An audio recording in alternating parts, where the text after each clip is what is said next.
Drive podcast. All right, welcome back to episode 192. We are actually in the field.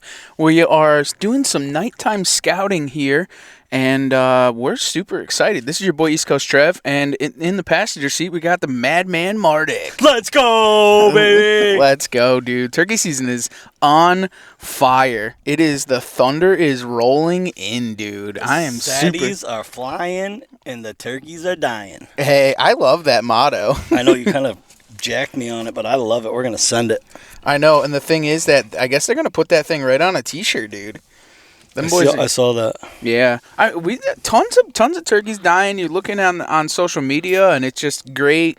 Here's been a little bit tough. We'll get into that and kind of what we got going on and kind of just a filler, dude. It's just a great episode of kind of what me and Steve have been through, trials and tribulations, kind of what we've been seeing, and just kind of your update from last week, day 2, day 3, day 4. On the grind here in Connecticut and what our turkey season has actually got going on, and probably dig into some other cool shit. What do you mean? I thought we just walk in the woods and turkey comes out and we shoot it. I wish it was like that. I really do wish it was like that. Before we dive into that, man, let's thank our sponsors real quick. You gonna go through the Killer's Corner, and then let's get to the news, and then we'll get into what's actually going on. So, good idea. First off, huntworthgear.com. The best camo on the market. Get more for less with Huntworth. We've been running their stuff here now throughout turkey season. Absolutely in love with it. It's doing everything it needs to be doing. I'm super impressed with the fit, the warmth, the comfort, the usability of it. It's just absolutely perfect. So get on over to huntworthgear.com and get yourself some of those. I lived in mine last week. I know. The only thing I didn't do was sleep in it. I mean, I practically did sleep in it. I was only out of it for a very short period of time. Nor'easter Game Calls, nor'eastergamecalls.com. Mr. Mark is up there. If you guys get on the website, nor'eastergamecalls.com, there's still a bunch of box calls, pot calls, mouth calls, a little bit of everything, and they're proving their worth here in the turkey woods. Mm-hmm. Also, Zeus Broadhead, zeusbroadheads.com, the only broadhead here of the Outdoor Drive podcast, and, you know, breaking hearts and smashing something or other. It's a killer broadhead. So, what's up, dude? Just soaking it all in now, bud. I'm back to work. I know. I am not back to work. I'm working in the woods.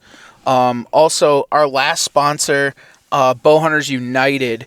If you guys haven't checked those out, in the link below here, you can click on that link and get on over and join into Bowhunters United. Think about that stuff.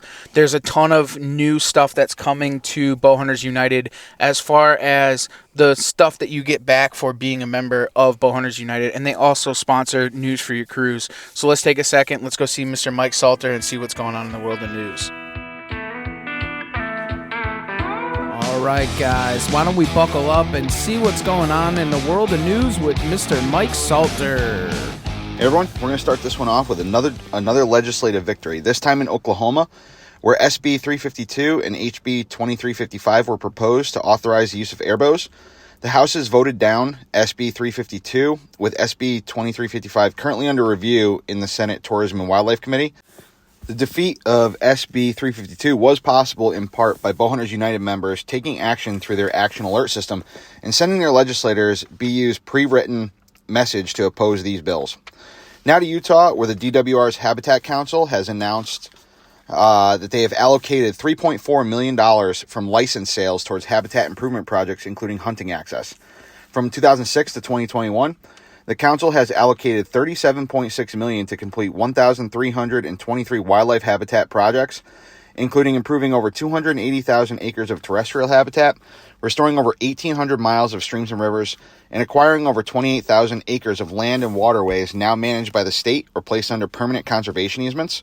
So some major improvements made possible by hunting and fishing license sales. Now to West Virginia, where the Natural Resource Commission has approved reducing the annual buck limit from 3 to 2 deer per season, starting in the 2024 season. The decision comes after several surveys of resident and non-resident hunters stated that the majority, by 15 to 18%, were in favor of reducing the annual buck limit. Also, attendees of the March Sportsman sectional meetings revealed 71% of attendees in favor of the reduced buck limit. Now for some fishing news. The Atlantic States Marine Fisheries Commission and the Atlantic Striped Bass Management Board voted on an emergency measure to lower the upper end of the striped bass slot size to 31 inches. The vote means that the Atlantic coastal states will have to immediately enact new recreational striped bass regulations with a coast-wide slot of one fish at 28 to 31 inches, changing from 28 to 35 inches. States are required to implement these changes as soon as possible and no later than July 2nd of this year. So a big change for all of us chasing striped bass this year. Now to Maine, an update from last year on the Fairfield area PFAS Wildlife Consumption Advisory Area. The Department of Inland Fisheries and Wildlife, along with the Maine CDC, have issued a revised PFAS Wildlife Consumption Advisory Area in Fairfield that reduces the size of the area by 80%. A map of the revised advisory area can be found on the Inland Fisheries and Wildlife website. Reduction of the advisory area is a result of PFAS testing on 60 deer and 51 turkeys harvested throughout and just outside the area, which has shown that only animals harvested near the most highly contaminated fields had PFAS levels that warranted a consumption advisory. Also in Maine, an opportunity for those of you that want to learn how to track whitetails. Lanny and Landon Benoit and Timmy Bolduc will be holding a tracking school at Pine Grove Lodge in Bingham from May 19th to 21st. The cost of the training is $1,200, and you can reserve your spot by calling Timmy Bolduc at 603-608-7218.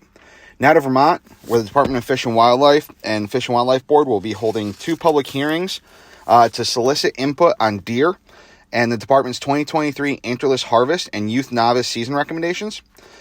The hearings are scheduled for 6:30 p.m. on May 9th at Middlebury Union Middle School in Middlebury and May 17th at Montpelier High School in Montpelier. The 2023 recommendations can be found on the department's website. In addition to the hearings, comments can be sent to anr.fwpubliccomment@vermont.gov, and those comments must be submitted by May 19th.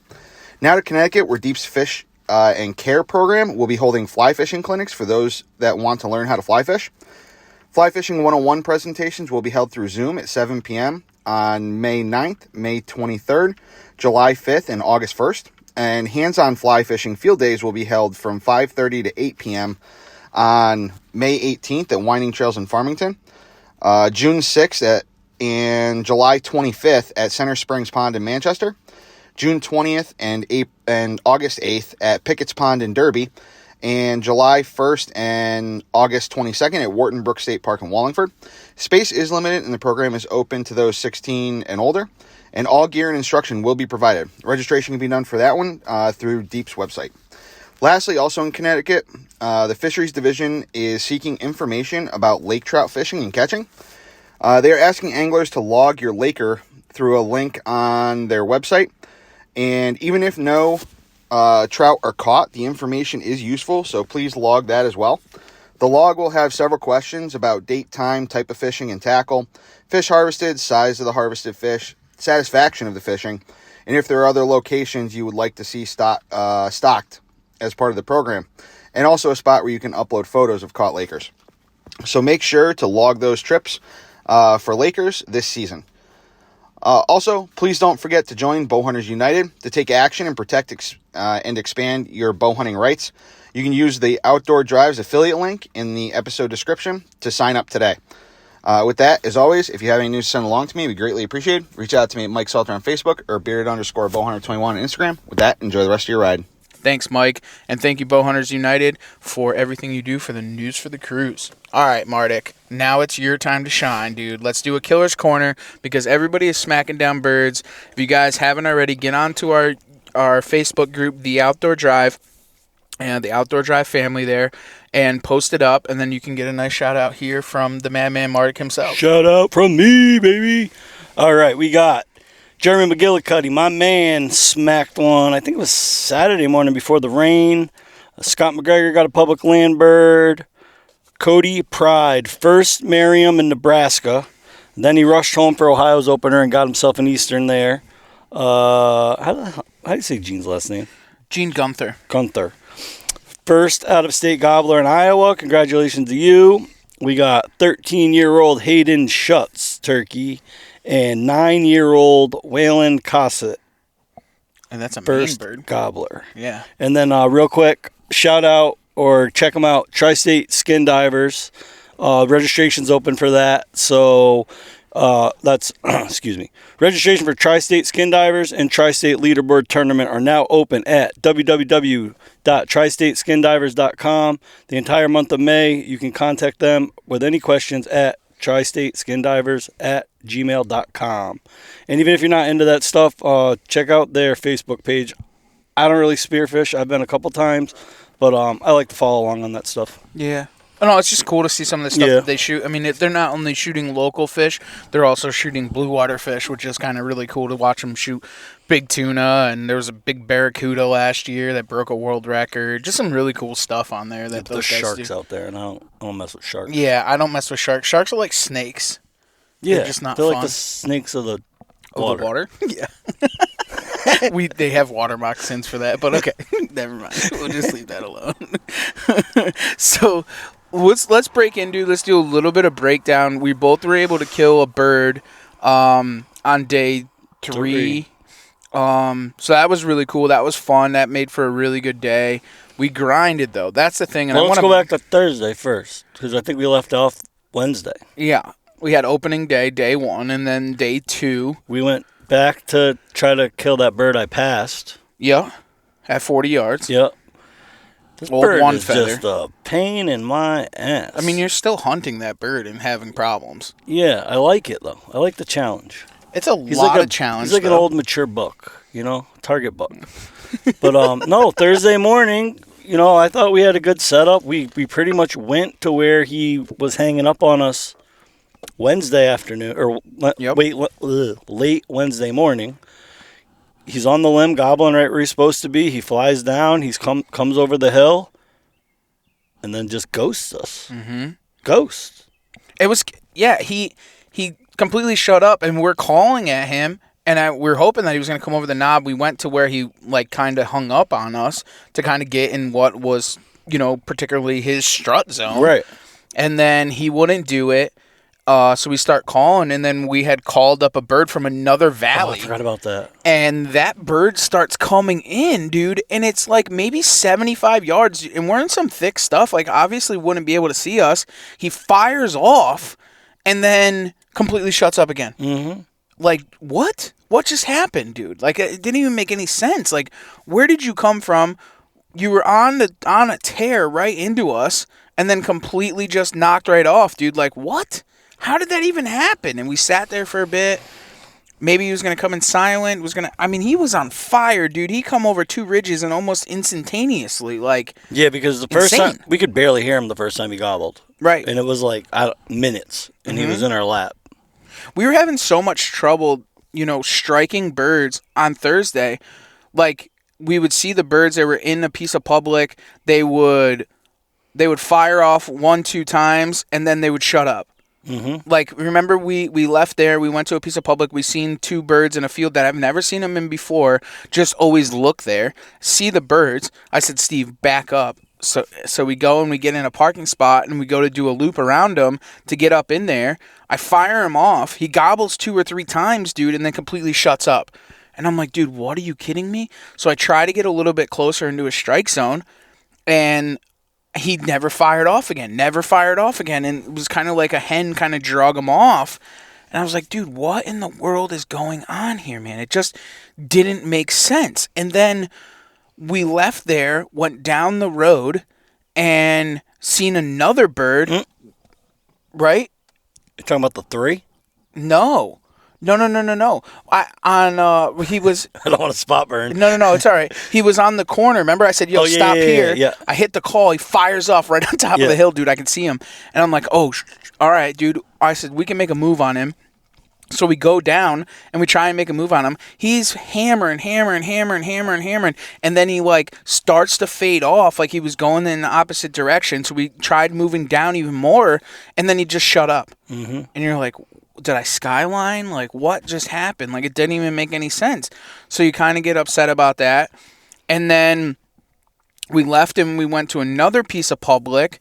We're driving down the road. Again, 3 birds in a field that I haven't seen them there in years. in years have I ever seen a bird in that field. And we weren't even going to make a move on those birds either. No, I had to go to the bathroom. Because you ate that salad. Yep. Told you not to eat that salad. I know, the salad. Don't get salad at Wendy's. I know. I was just trying to do the right thing, dude. And I think I probably would have had better luck with a Baconator than I did the salad. Or nuggets. Just get nuggets. You can never go wrong with the nuggets. Simple nuggets, dude. You always go the simple Sweet nugget and sour, nugs. You're good. I don't know though. I feel like a child when I eat nuggets. I don't care. You might as well I'll get drink orange. The orange high C. I was just about to say the orange high C, bro. Let's go. I mean, if that's the move to make, that is the only move. I guess. So I'm in the truck. I'm getting tore up. Trev's in the woods, and with the dude wipes. Yeah, and dude, the birds hammer. Like 75 yards from me, dude. And I'm like, oh, crap. I'm like, all right, well, I guess we're going to make a move at him. So I'm still going to the bathroom, and I hear, and I'm like. Hit him with the nor'easter crow call. And they fire off. But you didn't even hear him, I don't think, fire off at the call. The thing that messed me up is because I was sitting in the truck with the windows down, they sounded like they're on the other side of the street, just the way they came into the truck. No, so they're up in the field. So I come back and I was like, "You're like, dude, I couldn't call you because you left the phone with me." Yeah, I was gonna make a move without you. I was just gonna screw Trev. What are you gonna do? Walk right past me? Well, I didn't know where you were. so you dropped me a pin where you were taking a shit. No, I know. So we end up trying to make a move on these birds. Oh, we made a move on them, and we get up in there, and they're hammering off. Every time I call, they cut me off, hammering, cut off. Now birds are doing what birds are supposed to do. I'm getting pumped up. I'm like, this is it. Well, this is the run. They did strut on that road for just a little while. Yeah, and then that's when I had turned around to you, and I said, I don't think that they're coming, bro. And I said, I think that they're Jakes. No. You wanted to make a move on them. Yeah. So you were like, they're on a logging road. They're right here, yada, yada, yada. I don't really know this piece of public. So I said, well, you want to slip? We'll just slip in farther. We'll just go around them. We'll get on that logging road and then slip down the logging road, get within 100 yards or so and see if we can, backdoor them. Right. And you go, I think they might be Jakes. And then they hammer and they cut the distance in half. And I go, well, we're about to find out. And then, real quick. So I can see them about 75 yards coming through this big, thick pine grove. And I just see beards hanging. And I'm like, oh. Dragging. Well, I'm like, all right, well, this is going to happen. 3 giant birds, bro. Giant. Coming in dirty. Dude, just in a line, giant birds just hammering. And so I'm like, all right, here they come. And we're up on a knoll in a kill zone where they're going to come over the knoll and we're going to smash them. And so they start coming. And one of them, the lead bird, breaks towards me. And he's at 25 yards. I hit him with the call. He hammers at me, guns up. I'm right on his head, and he sticks his head up, and I pop shoot. Boom! And I think he rolls. And because he goes down, but he goes down to the right, and they're coming from right to left, so you would think they would continue path of, movement. So I shoot. I think he dumps. I put the gun back up, and I'm like, all right, I'm going to shoot a second one. Now I know you're going to shoot too. I've shot, so now it's fair game. And I go to shoot at a second bird, and my first bird gets up and starts running. At this point, now you're pop shotting. Dude, we look five shots. The worst part was they were like in a hole. They were stuck in that terrain ditch, and they were just running into each other. Dude. And I'm like, what in the world is going on? So 5 shots. And mind you, I'm filming. Yeah. Me. Imagine that. Marduk's filming. Yeah. So I'm trying to run the camera. Now I'm on the gun. All hell broke loose. It got Western real quick. So 5 shots go off. No birds go down, dude. And I'm like, oh, my God. We literally put the wrath of God on them. There's no way we're going to kill these birds ever again. Out of a branch. Just stupid. And we're like, okay, well, that was weird. I don't know what happened, dude. Just shot over them, whatever the case may be, whatever. Just the first shot baffles me. After that, it was just chaotic. Like, yeah. I thought I reloaded my over and under and was going for a 3rd and 4th shot, and I didn't end up doing it. And then after now realizing and looking at my arm, my gun wasn't even shouldered properly. That's why I went to a red dot, man. And I'm terrible at getting down on the gun. Then you got a bruise like that. Yeah. And it just happened on the inner side of my bicep. You're just like, dude, what in the world is going on? And I haven't missed a bird in quite some time. I mean, it's been a long time since I've missed a bird. And not, just, I normally keep myself calm, cool, and collective, but I think just with the camera and, I don't know, just absolute bullshit. A little bit of the grind. You just want it done. There was a little frustration setting in by Thursday afternoon. Mm-hmm. Well, you've been running the road. We've been running, and we're averaging, I think we did like 9 miles that day on foot. No exaggeration, I put 1,000 miles on my truck last week. It's insane. Not complaining. No. That's what it takes sometimes. It is. So then we broke out of there, went over to another piece of public where we had seen 2 birds in a field with a hen.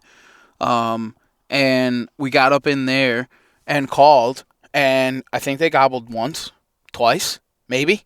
At this point now it's raining a little bit more. So I tried making a move on them with a fan, and they ended up tucking their feathers and running the opposite direction. So that's the end of that. And you're like, dude, all right, so we missed. Can't do this. Now I'm living with that. And I'm like, dude, this sucks. This absolutely sucks. So I don't think we got any birds that anymore after that. I think we just chilled, scouted a little bit for the rest of the day, ate some dinner, went to bed early, knowing that we were going to get up early the next morning. To take the walk. Yeah. Into a hunting hole where we normally kill some good birds.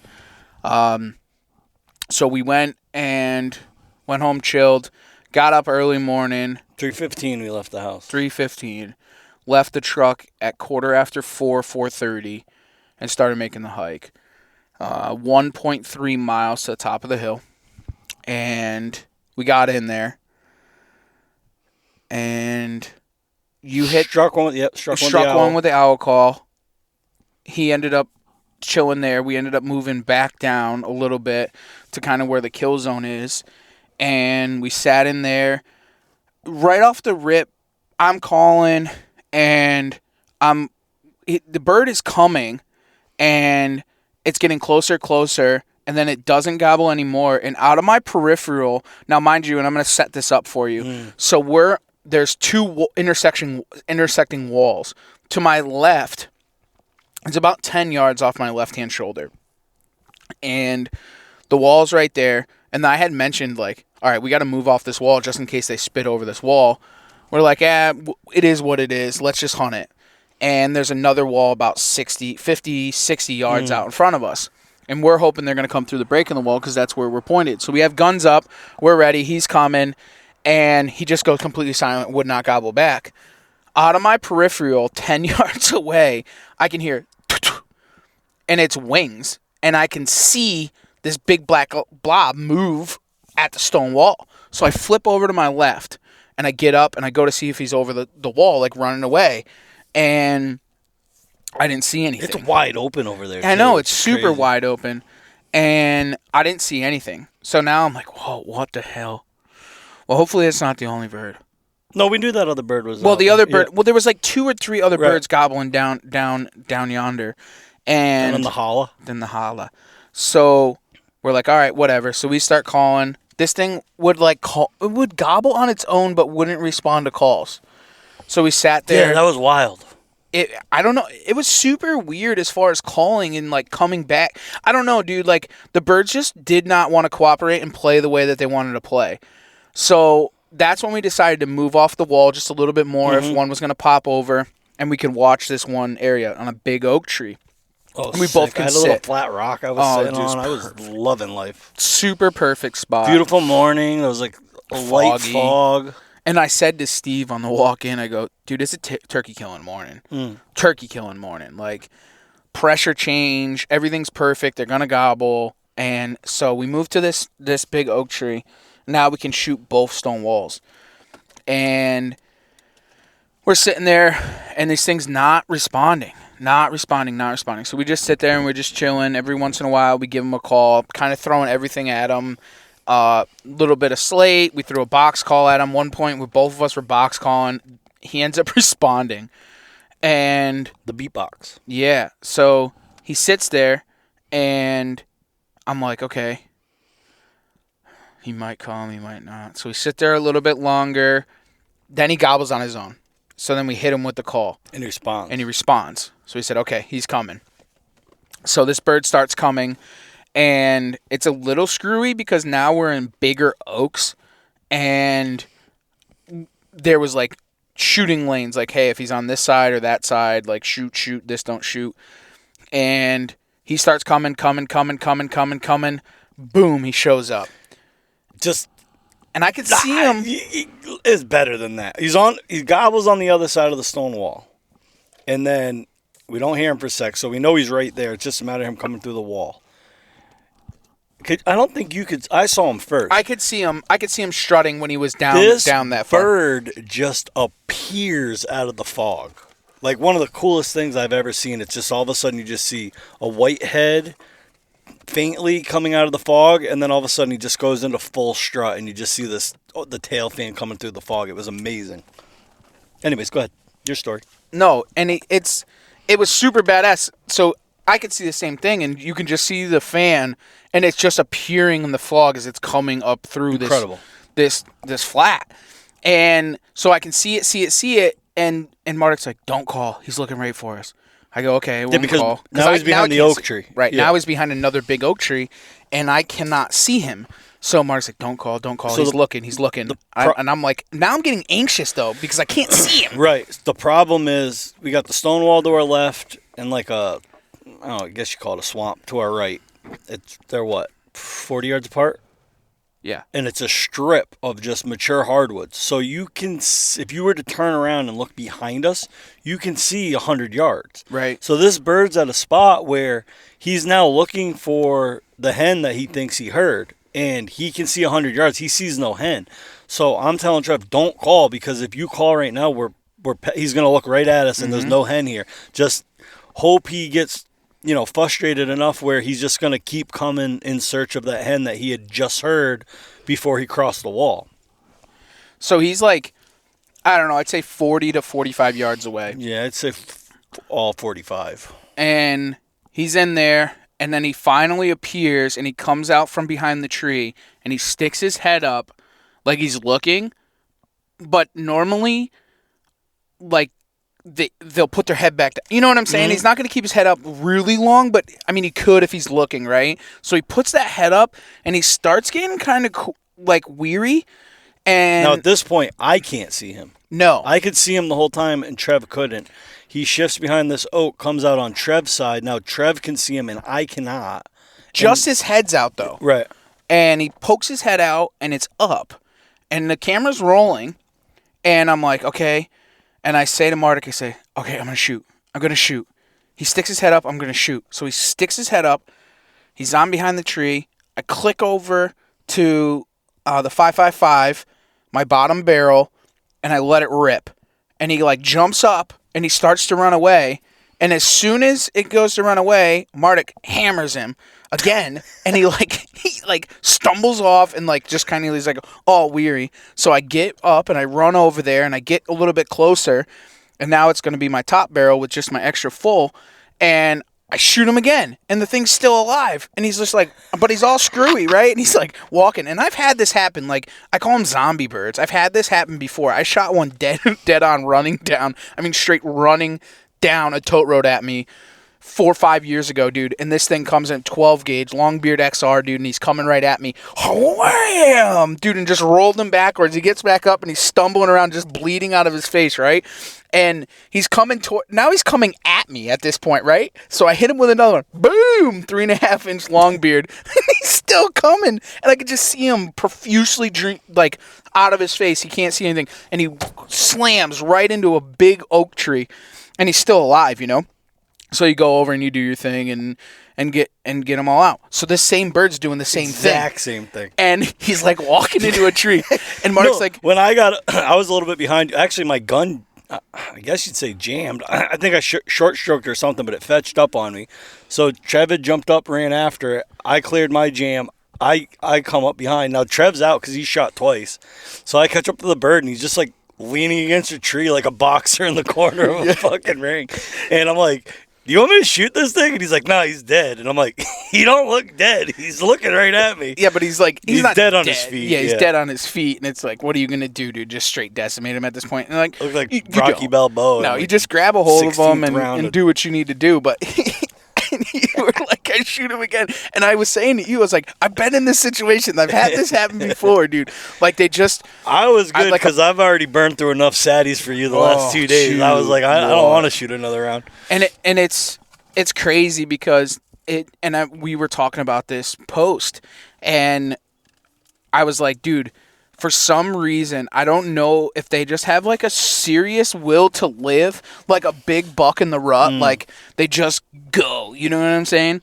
And it was just the luck of the draw, right? Like, I don't know. And back reviewing the footage, what happened was, and this is the great thing about the camera and filming, he had stuck his head out from the tree.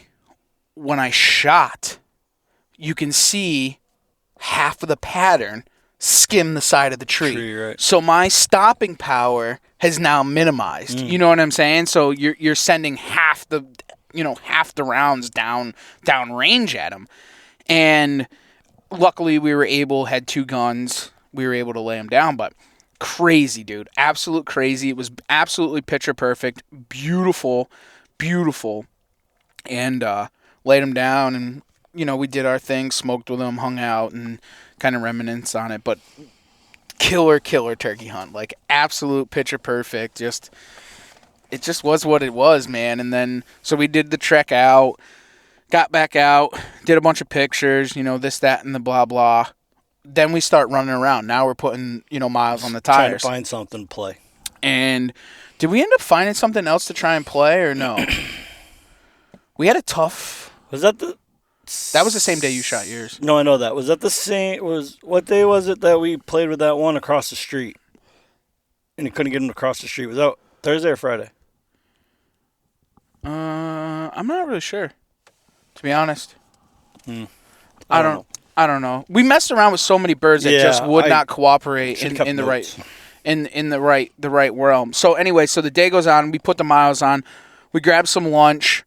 We got a bird in the back. We're checking a bunch of public. We ran up in a couple of spots. Yeah, and we almost got to a point where we had, I wouldn't say burned out, but we had exercised most of the places in the general facility that we were at. And Trev kind of looked at me and said, what do you want to do? And I said, well, I say we jump on this road right here, head in this direction, grab lunch, and then there's, some more public over, not close to where we were, but we get over in that area, there's a bunch of public. We could kind of work our way back towards the house. So stopped and got lunch.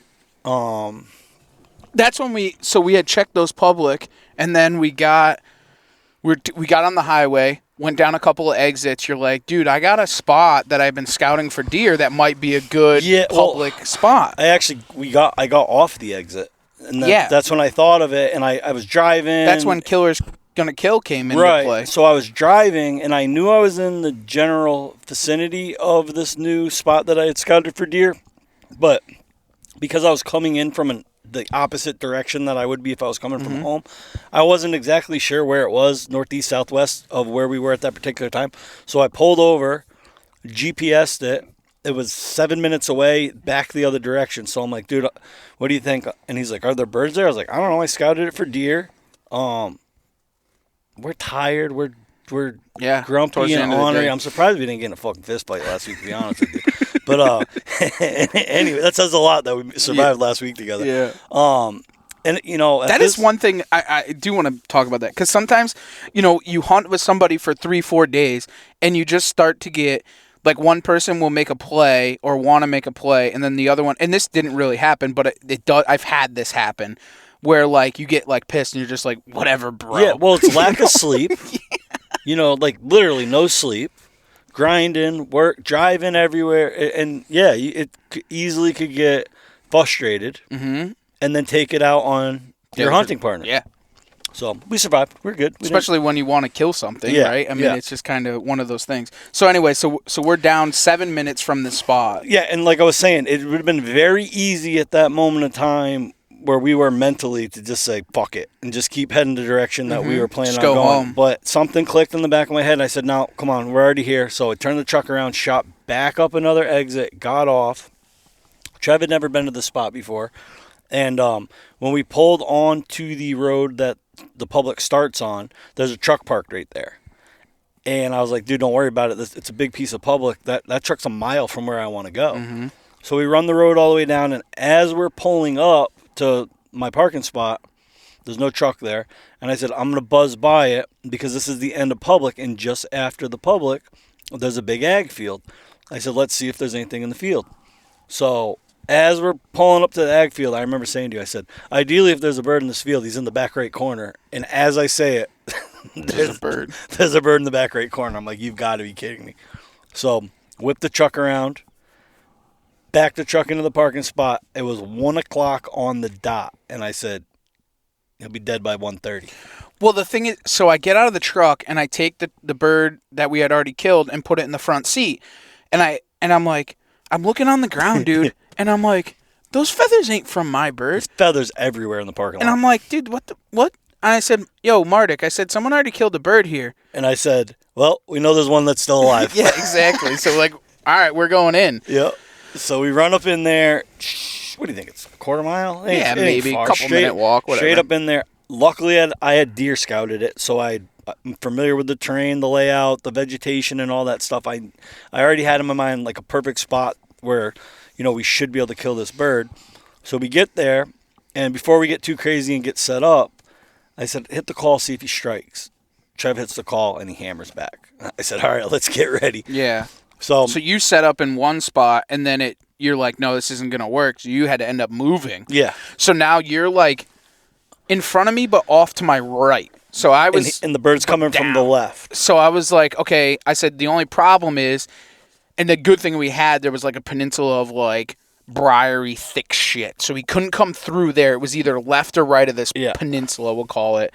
And I was kind of getting nervous because the way he was tracking to come onto public, I thought he was going to break to the left, and they would have came over my left-hand shoulder, which you still could have potentially got a shot. I just would have had to let him really roll in on me. Yeah. At first, I wasn't worried about it because it's kind of like a CRP field right there, and then you got timber. When he first started, because this bird did it dirty. He was pretty much hitting every time you called, for the most part. Sometimes it's double. And getting closer each time. So we knew he was coming in like turkey's supposed to come in. Most of the time, he was in that timber, which was good because I knew he was going to pop out right on this logging road that I could shoot. And then all of a sudden, at the last minute, he must have popped in, 50 yards sooner than I thought. So now he's right at the head of this peninsula, and now he's got the option to go to the right or to the left. To the left, not good for him.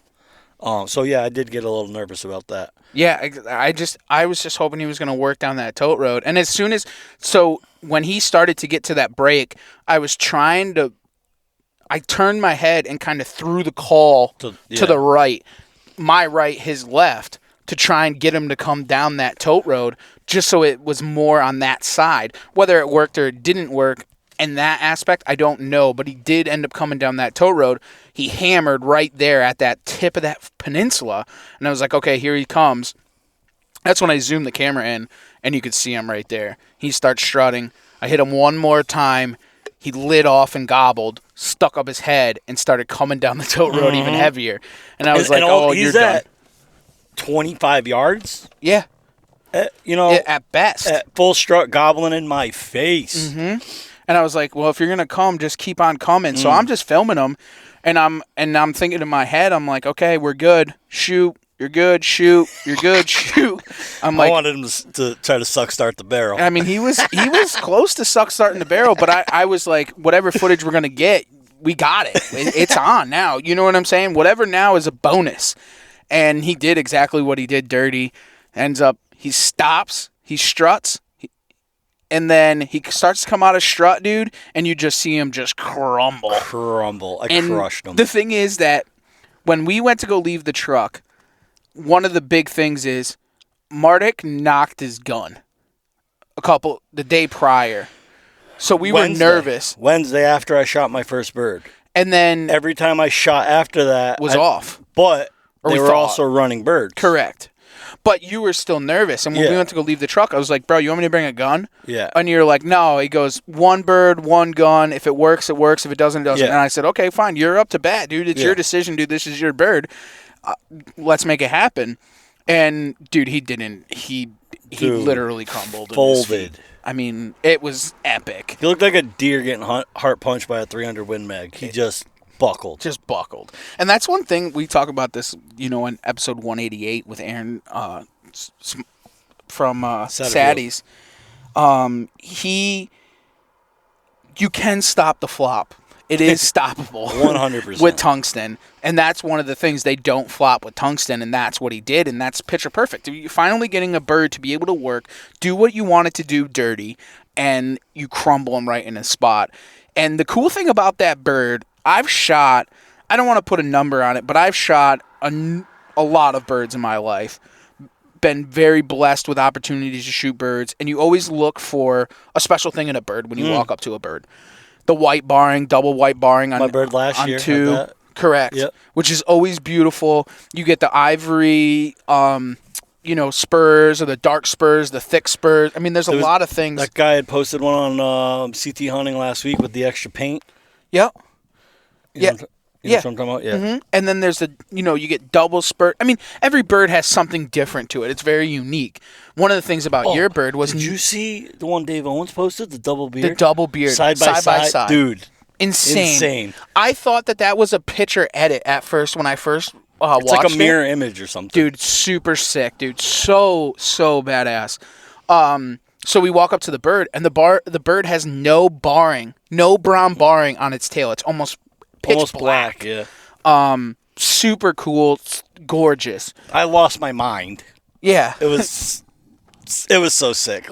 So what we said when we left the truck, it'd be dead by 1:30. 119, he hit the ground. Yeah. As soon as I pulled the trigger, I looked back at Trevor and said, "What time is it? What time is it?" 119. And I just lost my. I mean, you got to see. You You got to find out why they call me the Madman. You figure 1 o'clock left the truck, about a 10-minute walk. We'll call it a 9-minute hunt. I'll tell you exactly how long it was. 6 minutes and 22 seconds after I turned the GoPro on. Okay. So from the first call, I sat down. You struck him. I sat down, turned the GoPro on. At 6:22, he was dead. 6 minutes and 22 seconds he was in our lap. And he was taking his time. I mean, it could have been a lot faster. But it was cool. Listen, the way the birds have been working the 3 days prior to that, I'll take that. You know what's funny is, this is something, and so I've been absolutely humping to try and find another bird for the past couple of days here. I didn't hunt Saturday. I didn't hunt Sunday. I hunted Monday, Tuesday, and today's Wednesday as we're recording this, and this is going to drop tomorrow, Thursday. I have not struck a bird to put it in my lap yet until Monday. You want me to jump in? Because I hunted for Saturday. Oh, you did? Yeah. All right, so I'm going to tell you this. I'll tell you this story, and then we can go back to that one. So Monday, I hunted Monday, and having sheer luck. And I'm putting 3.5 to 4.5 miles on my feet a day in different public, going to different spots, doing loops, so on and so forth. Monday, it's one spot that I hunt religiously. Great hunting spot. I've killed a lot of birds in there. My other buddy has killed a lot of birds in there. They're just not in the same spot. And I just had this weird, you have those weird omens, and you're just like, hey, I got to go here and try this. So I went in there and tried it. When I was road scouting on Sunday, I seen him going up this road, this driveway. And I was like, dude, are you kidding me? The birds are down. It's almost a mile in.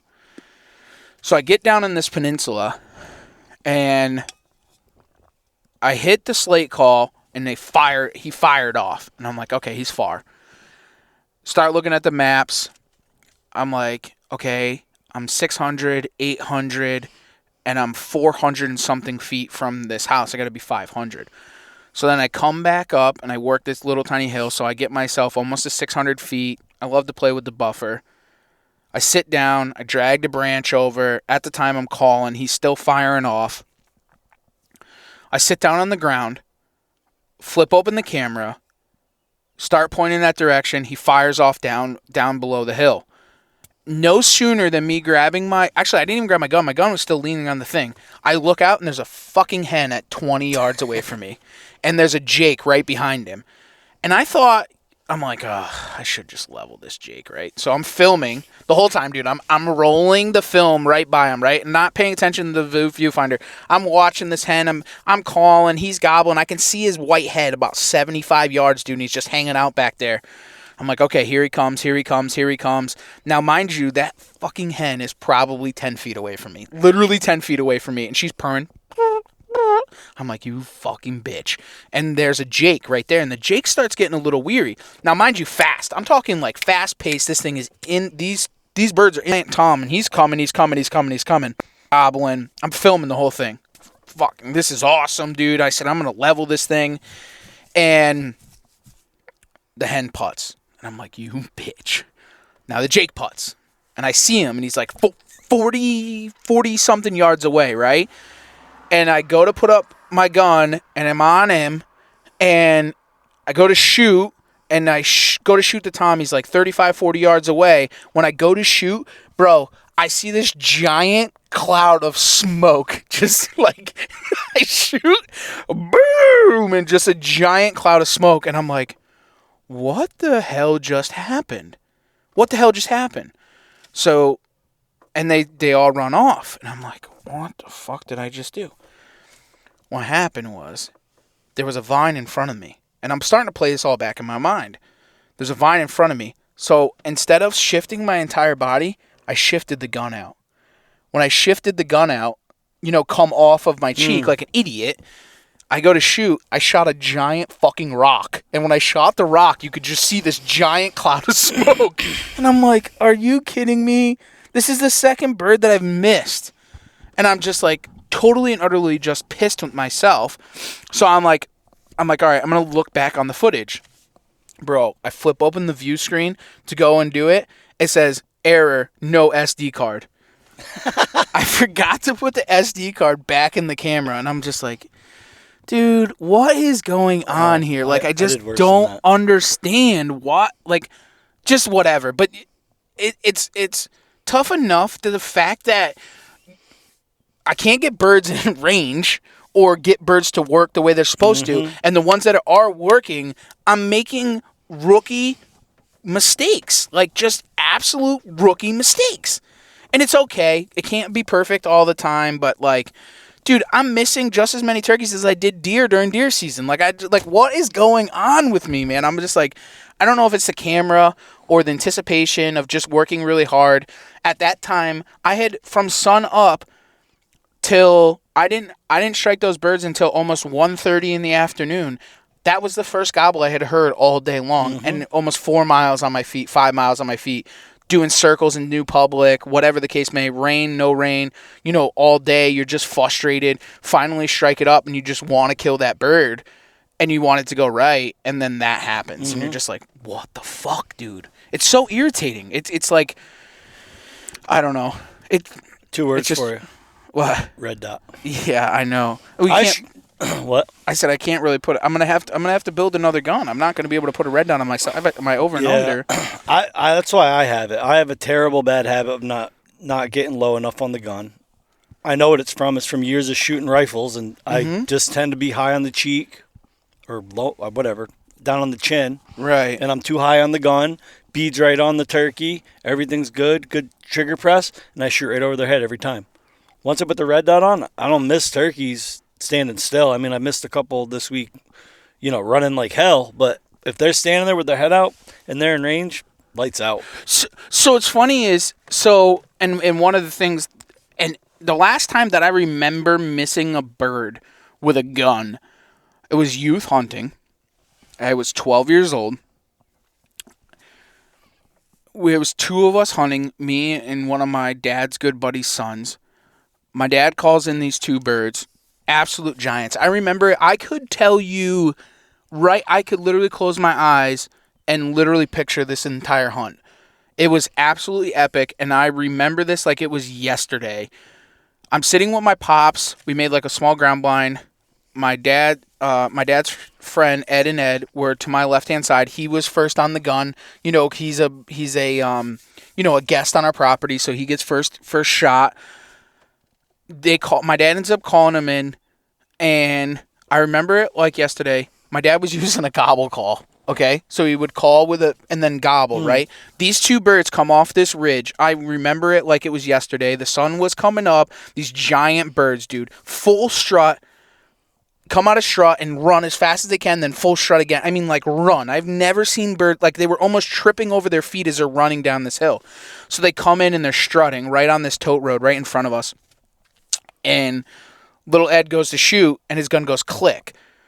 What happened was he was using a pump action, and he must have pushed it up against, like, his, like, against a stick that he was, like, holding it onto, and the action, and it's notorious with the Remingtons, it sets the pin back a little bit farther. It strikes it, but it doesn't set off the firing pin. So all I hear is click, and they're like, okay, shoot, Trevor, shoot. So I put up my gun, and I go to shoot. I was so excited, and I get excited, and I used a scope at that time. I didn't use a red dot. We used to use a scope. So I put it up on the gun, but I was so anxious to see if I killed that bird. When I shot, I lifted the gun off of my cheek. Tossed it. To just like, and I remember a perfect pattern on a giant oak tree, about 9 inches, absolute perfect, head level with the turkey, but I shot the fucking tree. And I remember it like it was yesterday, and I remembered, and I always said to myself, you'll never make that mistake again because you made that mistake already. And now, almost fucking 30 years later, dude, I'm doing the same exact thing again, and it's so irritating. I get so frustrated because it's like I've done it twice now. Twice. There should be 2 more days. We probably, between the two of us, could you imagine how many birds should be dead right now? Like, it's like, but it's what keeps the season going, I guess. I mean, it's frustrating. Very frustrating. Wouldn't you say? There's a turkey right there. No way. It's a hen. Coming out to the field right now. Oh, there she is. What time is it? 7:22. 7:22. See, this is why I want to sit here. Does that thing got a red head? I don't have my binoculars Oh, in they're my right truck. here. Hold on. Let me see. I thought it was a hen, but now that I see the wings, I'm gonna pull out my binoculars. This is why I wanted to sit here in public. I had a feeling there was some birds over here. Let's see what it is. It's a hen. that's what I thought. But that's good to know. I made a bad mistake the other day too. What'd you do? Well, first of all, I gotta go back to what? So Saturday morning, I went back to hunt the asshole bird, the one that I passed Wednesday morning, and just based by how he acted Wednesday afternoon or Wednesday late morning when we worked on how he acted Thursday morning, I decided I was gonna get close to the roost. And I hate hunting roost. I hate setting up close to roost. I don't like the setup where the bird can see me before he hits the ground. I want to be 100, 150, 200 yards off the roost and call him in that way. So I roosted him Friday night, knew where he was, went in Saturday morning, set up. He starts gobbling. I'm like 50 yards from this bird. Way too close for my comfort. And I'll be honest with you, I'm pretty sure he knew I was there. He must have heard me set up, or maybe I moved setting up the cameras when it was a little too light out or what. This bird must have gobbled 200 times on the limb. 5, 6 gobbles at a time. I'm just waiting for him to make a move. He's going to fly down or what. So finally he flies down away from me, hits the ground, goes over the ditch, and putts like 300 times running away from me. So that was the end of that hunt. So then I got in the truck. Tom Oligio had hit me up Friday, or hit both of us up Friday. Mm-hmm. He wanted to get together to hunt. You were busy, so I told him I'd hunt with him. Well, we had bad weather coming in Saturday. Lot of rain. And I was going to head west to Tom because he's probably, half an hour west of me. But I checked the radar, and it looked like my whole side of the state looked the best on the radar. So I said, Tom, why don't you come down, meet me here? We can run some of my dirt and try to avoid the rain. So that's what we did. And I mean, I pretty much did the same thing that me and you did Wednesday, Thursday, Friday.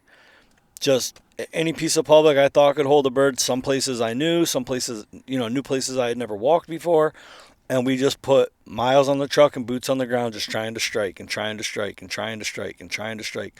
Nothing. And I knew it was going to be a tough day with the weather, with the low pressure, with the rain. It wasn't a good gobbling day, but I mean, all you can do is give it hell. And we gave it hell, man. I felt bad, man, because I wanted to get him a bird bad. So it was getting a little later in the day, and I went to one spot closer to home that I know pretty well. I knew there was birds in there at one time. Now this is day 4 of the season, so who knows what's still alive. I know for a fact one of those birds got killed Friday morning. But we slipped in the backside in a parking spot that doesn't really get used. I hadn't seen a truck there all year. We slipped in there, get on the main 2 track. I see fresh gobbler shit on the road. Fresh. I mean, still wet. So I hit the call, try to strike a bird, nothing. So the plan was I was going to move up another 100 yards and see what happens. We went about 75 yards, and all of a sudden I look up, and there's 2 white heads running down the 2 track away from us. So I'm like, that's all right. So we just turned around, pretty much ran back to the truck, jumped in the truck, drove around to the backside to get above these birds. And I said, listen, let's just go in here on this hillside. I know where these birds, we're hanging out preseason. We'll set up. Let's just set up and start calling and expect them to come in silent. Let's be prepared for them to come in silent because birds aren't gobbling today. We just spooked these birds. We might be able to call them in because now we're, 500-600 yards from where we spooked them, and we're coming in from the other side. Right. So we set up, I don't know, probably sat there for 45 minutes, periodically calling. Nothing. So that was my Saturday. So then Monday, because I can't hunt Sundays in Connecticut, Monday I decided I'm going to go after asphalt bird again. Went in. Did I hunt on Monday? Yeah, you did. Monday, Tuesday. You hunted like every day except for this morning. Yeah, but I only have till about 7 a.m. Right. Before I have to bail for work. So I don't even remember how the hunt went Monday, to be honest with you. It's all a blur. But I will tell you this. Monday night, I went over there to go roost them for Tuesday morning. So I leave the house. This is right, right next to my house. So I leave the house. I start walking over there. I got to go through a big field before I get over to where the birds are. So I stop there right in that spot where we've been taking all the pictures of birds on the stone wall. I look up.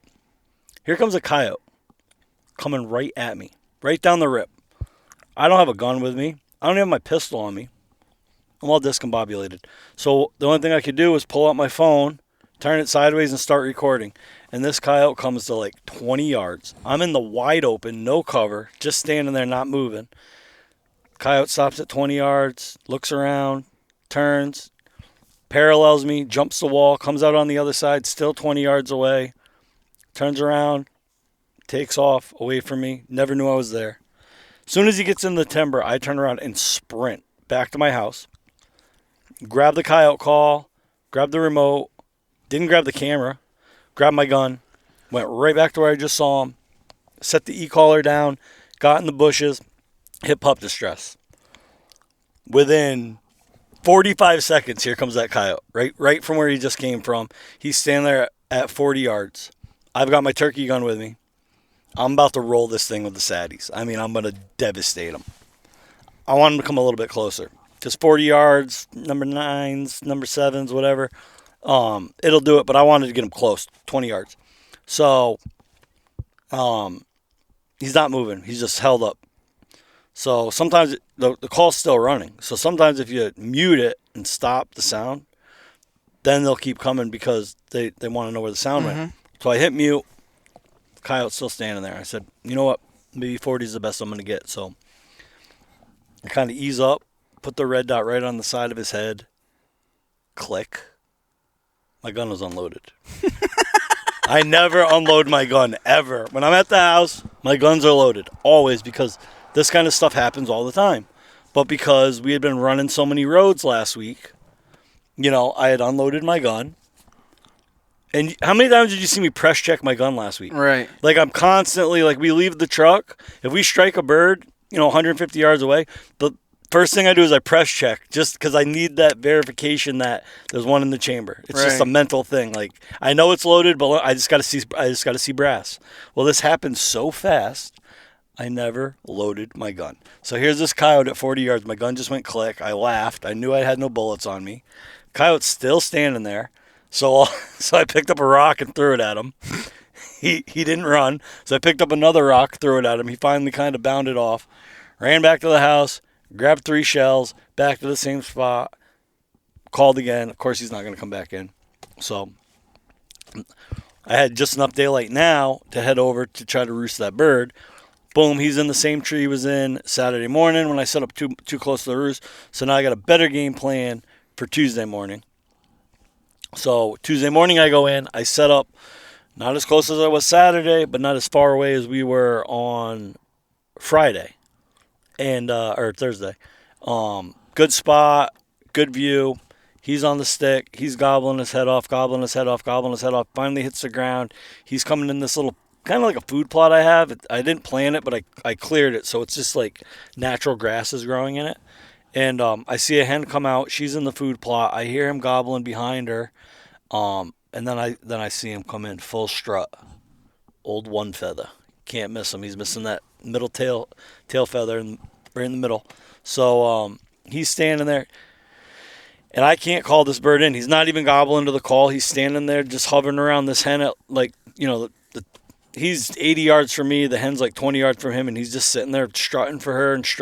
And I'm watching the clock because I have to bail at 7 to get to work. Mm-hmm. And I'm stuck. I'm like, I have no exit strategy now. Like, there's no way I'm getting out of here. And I'm watching the clock. And then, like, in answer to my prayers, the hen just decided she was done preening and scratching around. And she just walked over the hill. And he just followed her. As soon as they got over the hill, I grabbed my shit and ran for the truck and got out of the Huntworth, put my work clothes on, and went to work. Nothing better than that. Yeah. So he's still out there. Did I tell you about the coyote that came running up on me on the blondie, 2-track, dude? right? Dude, beautiful blonde, white. Hey, bro, there's nothing better than a blonde. I'll tell you what. So I'm standing on the 2-track, and I'm calling. I'm cutting. Nothing responding. It's a piece of public. I hunt. It's my hometown. And I haven't struck a bird up there in probably 4 years, but I've killed a bird. And so I end up going in there to see if they were, So I said, screw it. I'm going to go in there, see if I can. So I get on this 2-track and I start calling. I'm cutting this, that, and the other thing. And get closer. I go to, I think she's going to roost somewhere. She's going to pitch up someone right here. But so I'm on the 2-track and I go to turn around to like walk out and I hear, and I look and there's a coyote running down the other 2-track in the intersection. So I like throw up my gun and she's running. I hit the call. She stops. I drop down, try and call her, hope she'd come back. She didn't. But her days are numbered. I'm going to wait until it's real nice out, like cold, and I'm going to go in there and I'm going to try and kill her because I think and she's not going to go nowhere. She lives in there somewhere. So Why don't you want to kill her now? What? Let her be prime. Oh. You know what I'm saying? Why not? Just they're always prime for me. I know, but I'd rather. I don't know. It's a when I it's say a blonde it's gorgeous, like that, yeah. I mean gorgeous, dude. Like almost like mountable kind of gorgeous. You know what I'm saying? And like, why am I gonna ruin it now? Yeah. So it'll be something to kill down the road. But I respect that. If it was mangy though, I'd just kill the fucker now. Yeah, I know, but it's not. The one I laid down that clip of that dog I had the encounter with the other day. I got over a minute of footage of it. I know. Great footage. Absolute great. I'm excited, dude. I'm excited for tomorrow. I'm gonna go deep down in. I'm gonna go back where I killed my bird this year. Those other birds were in there. I'm gonna take in the e-bike and hopefully kill one. You're gonna get out in the morning and try and kill that bird? I think so. I'm not gonna get home soon enough to roost them. And this morning this morning he was roosted where the bird I killed opening day was. Really? He was way out on that hill last night. So I didn't hunt him this morning because if I was gonna kill that bird this morning, I probably would have killed him exactly where we killed that bird opening morning. Mm-hmm. But it's a little bit longer walk. So Then I got a longer walk back to the truck. I got to bail for 7 to get to work. I don't know if I can kill that bird from before 7 where he is. You can't. You don't know if you don't try, bub. I know, but I needed to sleep in this morning, dude. I was beat. Yeah, well, it happens. But Nothing better than that. I'm well rested. Maybe, I don't know. We'll see what happens. Maybe he'll gobble tonight. Maybe I might just go in there in the morning and just see where he gobbles and try to make a play that way. Nothing better. Might as well. Well, guess what, dude? The sun's starting to set. We're going to watch this turkey pitch up into this tree real quick. And, Did you video it? No, I didn't, actually. Dude, I got the that's big epic. camera. That's epic content right now, the video of the turkey while we're podcasting. I know. People want to see this kind of stuff. Yeah, well, sometimes, I don't know, I'll grab the big camera and we'll relax and then watch this thing pitch up. Maybe we'll hear a gobbler and then we might have to come back in here and kill a gobbler. But I don't know, man. I'm excited for the turkey season. We got a lot of good stuff going on, and we just got to keep on grinding. I know, we went on a stretch there. We were talking about it the other day. Mass had opened up Monday. CT opened up on Wednesday. Rhode Island opened up on Thursday. By Friday, so 5 days. What did Seth say? It was 5 days. 7 birds. 7 birds, 3 states with the outdoor drive crew. Mm-hmm. And should have been at least 9. Yeah. Ain't no woulda, coulda, shoulda club. It is what it is. It is what it is. So, all right, buddy. Let's get out of here. Let's go kill some turkeys. Get ready for the rest of the week, and we'll check in with everyone. She's gonna roost. She's literally gonna roost 40 yards from the road. Yeah. Let's kick on out of here, and for everyone else, thanks for taking the ride right here on the Outdoor Drive.